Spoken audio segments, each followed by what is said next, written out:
The last time I presented to this chamber was 22 years ago, and this was the opening slide that I used at that presentation. And some of you looked like you weren't even born when I last presented, and the others were in shorts, but there was a proposal at the time, or a suggestion, that the registration plates in Fingal should change from D to FL, and that this would help to rebrand the county. So I asked the councillors in the chamber that day, would the resale value of the cars of their constituents go up or down in value when they had voted to change the registration plate? So there's a little ripple of nervous excitement and shock around the room as they thought about what it is to think about a place and a sense of belonging and the value that it has for those. And the conversation we had 22 years ago was, how do you make sure that Fingal is not simply an administrative area, but a place that people belong to, a place that people identify with? And we've heard today the great passion that people have for the towns and hinterlands and villages that they have, that they represent. But it's also about establishing a place called Fingal. So while I'm here to talk today about the building that's going up down the road, in some ways it's an expression of the culture of Fingal that's been established. And what we established 22 years ago was a positioning for Fingal that it is not just about the place, but it's about the people, and it's about the life and opportunity of those people. And that's what we've heard debated in this chamber this evening and so many times before. And part of the building of the culture of Fingal, a lot of it is history that predates this administrative area. But the work of people like Betty and Sarah and their teams and the people that precede them in community libraries and arts really helped to shape that this isn't just a physical location, but it's a people with a culture that's distinct and is facilitated and celebrated through all the activity that these people do. So I kind of feel like these are redundant slides, having listened to the passion and the energy and the understanding of the role of culture and amenities that's expressed already in the chamber tonight. But we do know that investment in culture is not about some intangible value. It delivers social cohesion, it improves health and well-being, it is about identity and belonging. Giving people the opportunity to express themselves helps with innovation, education, lifelong learning. And all of these things create the environment for economic development. Sometimes we hear, when we work at an international level, of the trailing spouse syndrome, of I'm setting my factory up there, but my wife or my partner doesn't want to join me. So this is about creating a holistic place called Fingal. And as you said in your own strategy, connecting people through inclusive communities and vibrant and sustainable places. And that's what we're talking about. This is built on a vision for Fingal. More specifically, we've also been looking down through the vision that you have for Swords. And what we're talking about this evening specifically is the role that this cultural centre plays within the quarter. And when we think about Swords, you know, the ambitions for it to become a genuine 21st century city over time. So in 2014-2015, Swords Cultural Quarter was established, and we worked with the team and did community engagement around that time. But there's been a long journey, as you all know. Nothing happens necessarily overnight. And there's been master planning, vision and briefing that you will have all been exposed to over the years across the master planning for Swords itself through to the branding and governance and engaging with local communities around how they want this to develop. Design, planning and procurement, working with the architects like O'Donnell and Twomey to translate that vision into something tangible. And we know that we're in the middle of the build phase, and you see that growing up when you walk down the street today.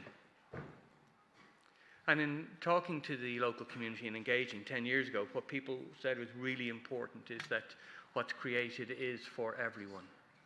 And you might have an open door, but we work with various cultural institutions across the country, the National Museum and others.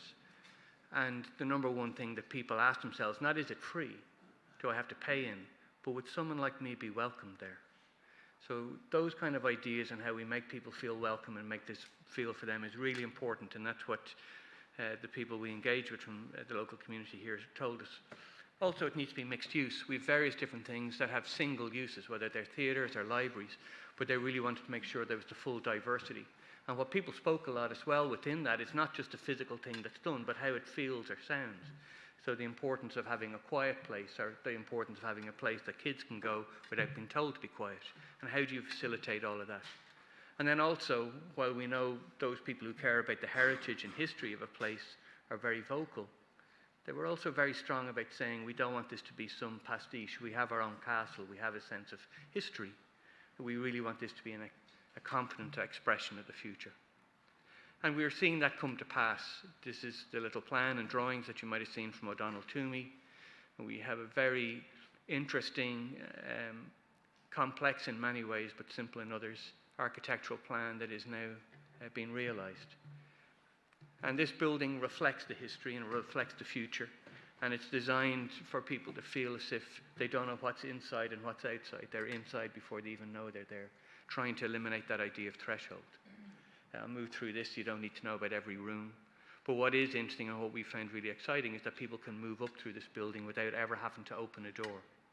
The whole place is really that expression of openness and accessibility that's the heart of the kinds of things that you do here in Fingal, and that creates a place of life and opportunity.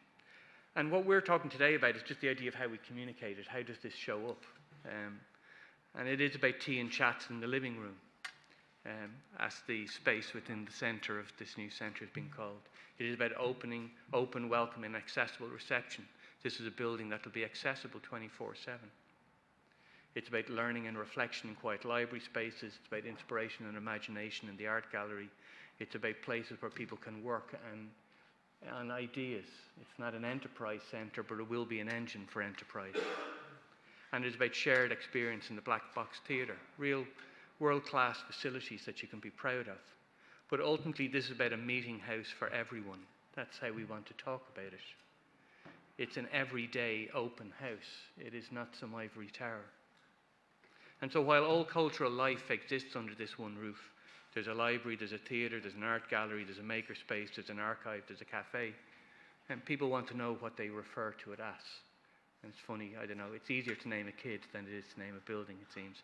Patrick or Mary and you're out the gate. It's a little bit more tricky when it comes to these things, when you don't have two parents, you have thousands of parents. And there's different namings approaches that you've taken across Fingal. We know Driocht. I'm the son of a Connemara man, so I'm comfortable enough saying it, but some people need to learn how to say that. The Seamus Ennis Art Centre, great piper, you know. But we know that the people in Seamus Ennis are trying to open that out beyond it just being simply about music. So while you can be inspired by a founding name, you can be limited by it too. We have the Carnegie, you know, great Iron Baron from America in the 19th century, gifting us a library. But we're now dropping the library out in terms of naming and hoping that we give the Carnegie new meaning as a centre for great visual art. And we have the Lark down the road, which is great for songbirds because it's musical. But it's only one particular dimension. So in terms of the criteria that we set ourselves, whatever name we have, it may be obvious, but it should be accessible and inclusive. It should be easy to say. It should build on the investment you've already made in the Cultural Quarter branding. And it also needs to conform with the Language Act. So as Gaeilge, we can't just assume that it's English only, like the Lark. The Lark is not a public building, it's privately owned. So when we think about naming, the naming will only, the naming can be quite open. It's a question of what's the story that we want to carry. And the story that we think about when we think about this place is we think about the culture of this place. And in Fingal, culture is all around us. Every day, everywhere. It's what brings us together. It's what makes us stand out.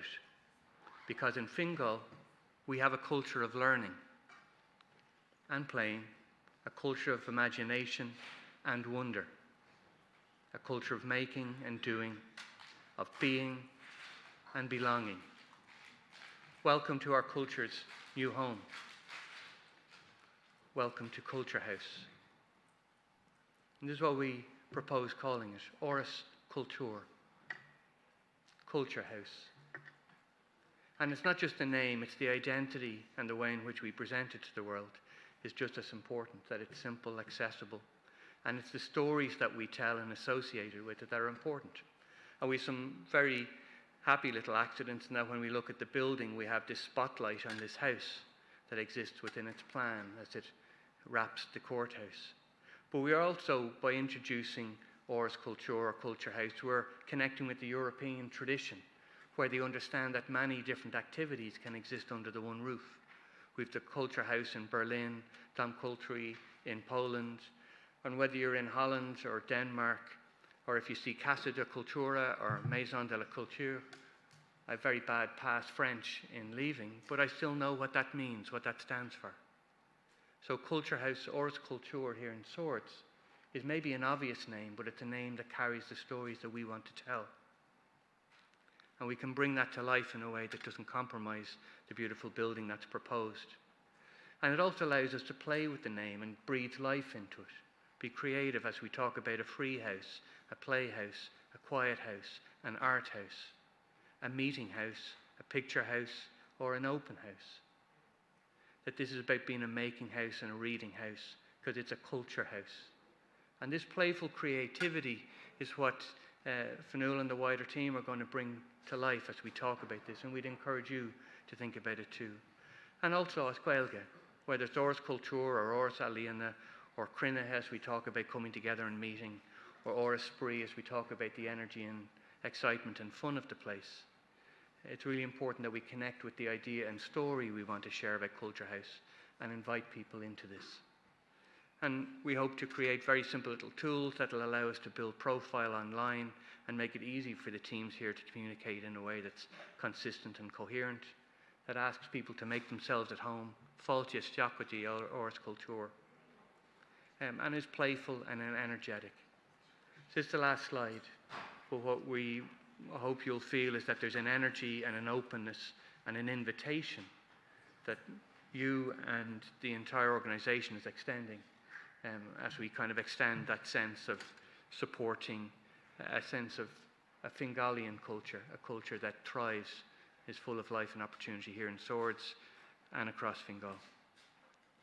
So, Ors Culture, Culture House, fáilte isteach, Germad.